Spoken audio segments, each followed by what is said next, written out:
Hi, thank you for watching Dig Into China. I'm Dong Shong. Foreign Correspondents Club is a group of clubs for foreign correspondents and other journalists. Some clubs are members only and some are open to the public. China has two Foreign Correspondents Club, one based in Beijing and the other in Shanghai.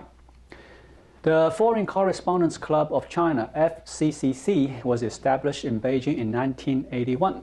The objectives of the club are to promote friendship and a professional exchange among foreign correspondents stationed in China, to promote professionalism in journalism, and to defend ideals of freedom of the press and the free exchange of information. It holds several speaking and social events each month and conducts an annual working conditions survey of its members.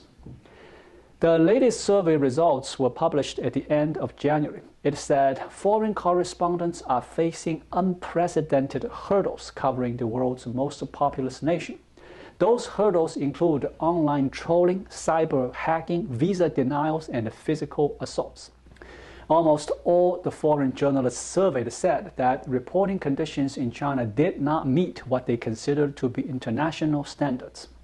The survey was conducted in December 2021 and includes responses from 127 of 192 correspondent members representing news organizations globally. The survey came just days before the start of the Winter Olympics in Beijing. Declining media freedoms have made coverage of the event challenging for news organizations around the world.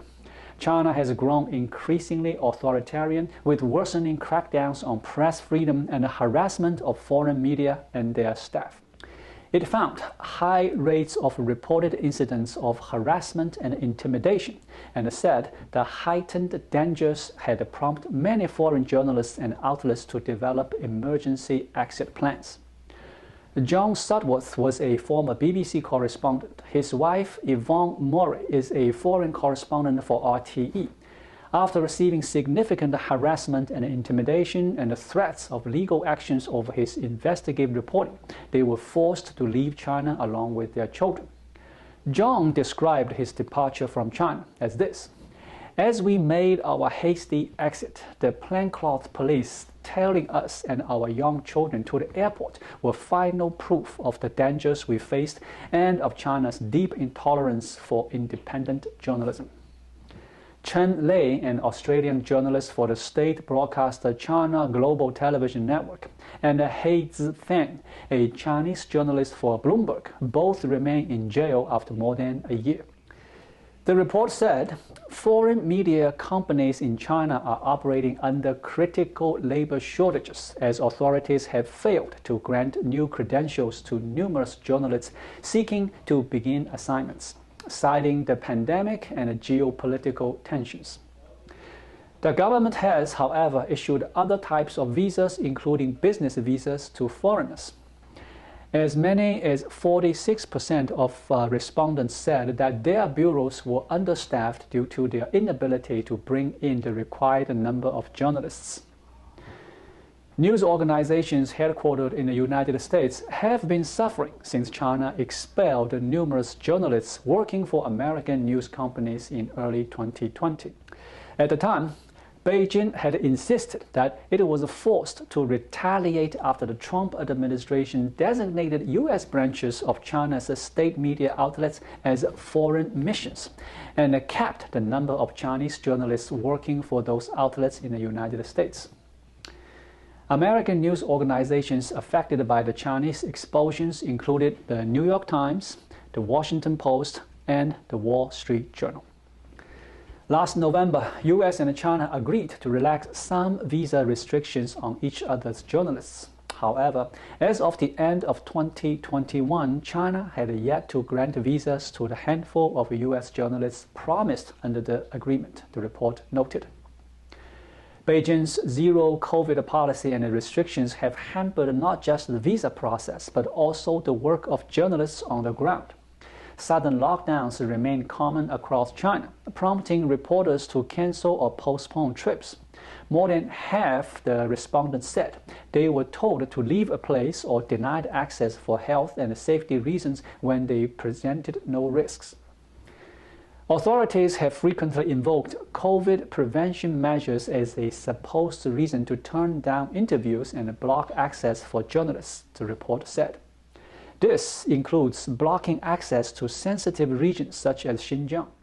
Furthermore, nearly 90% of the journalists who traveled to Xinjiang last year said they were visibly followed, often by men in plain clothes. The Chinese authorities have also cracked down on sources, the report said. Chinese sources are routinely threatened by police and forced to cancel interviews at the last minute.